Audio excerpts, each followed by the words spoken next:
जेजून आमकां कितलीं बरीं उतरां आयज सांगलेलीं आसा. आमकां हांगसर काळजीदारपणी आमचें जिवीत जिवंक ताणें ही भास आमकां दिलेली आसा की तो आमचे बरोबर आसा. तो बापाशी आसा आनी बाप ताचे सोबे आसा आनी आमी जेजू सोबे आसा म्हणटच जेजू आमकां बापाशी आनी पवित्र आत्म्याशी दोत्ता. पयले वाचपान आमी पळयलां तुमकां पवित्र आत्मा आजून मेळोंक ना. ते म्हणटा पवित्र आत्मा कितें? जेजून सांगलेलें आपूण गेलो म्हणटच तुमकां हांव एक शारोती पाठयतलो. तो म्हजें तुमकां सगळें कळीत करतलो आनी तो तुमकां घोटाय दितलो. हे भाशेन ताणें सांगलेलें. तर आमी भिवंक फावना.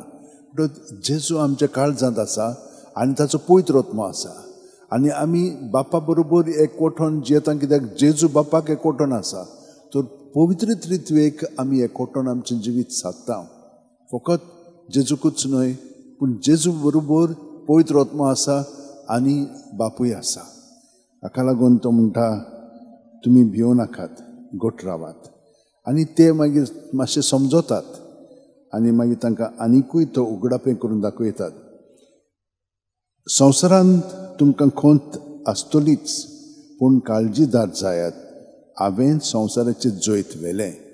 तर कसलीय चिंत ना, बरी वायट पोजडी कितें जावं ती रोखडीच जेजूच्या ताब्यांत करया. जेजू जेजू जेजू म्हणून आमी कितें करता? ती आयली की ना मागीर आमी ताचे कडेन झुजूंक लागता. ना, आयली की ना चिंतना भावना रोखडीच जेजूच्या ताब्यांत केली की ताचो पवित्र आत्मा मागीर रोखडोच आमकां दाखयतलो कितें म्हणूंक जाय, कितें करूंक जाय पळय तें.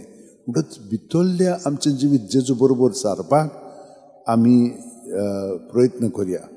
क्रिस्ता बरोबर तुमी पुनर्जिवन जाल्यांत म्हणटोच सर्गीच्या वस्तूंचे जावं दी तुमचे ओतरेक.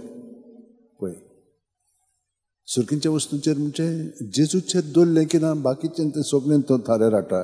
थंय सरकार क्रिस्त देवाचे उजव्याक बसलेलो आसा आनी तो आमचे पासत विनंती करता, आमकां राखता, सांबाळटा. केदें व्हडलें बाग हें आमकां हें पूर्णपणी समजोंक ना.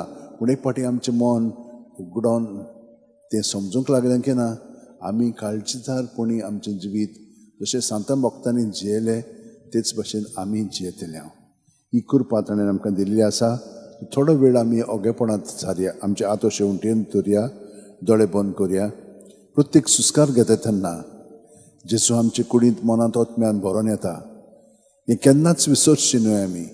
कित्याक तो आमचे सोबेन रिगून रावता आनी ताणें सांगलां म्हजे सोबेन तुमी रिगून रावात. सुस्कार भायर सोडटना ताचे सोबे आमी रिगून रावया. जेजू जेजू जेजू म्हणून सगळीं चिंतना भावना चाल कितें आहा तितलें आमचे भितर ताचेर दवरून तो आमकां रोखडोच तातूंतली निवाडटलो, नितळ निर्मळ करतलो आनी दुसऱ्या सुस्कारांत आपलें बरेंपण आमचे सोबेन भरून काडून आमकां ताच्या देवपणांत तो भाग दिता. कित्याक तो आमचें मस्तक आनी आमी ताचे कुडीचे सांदे.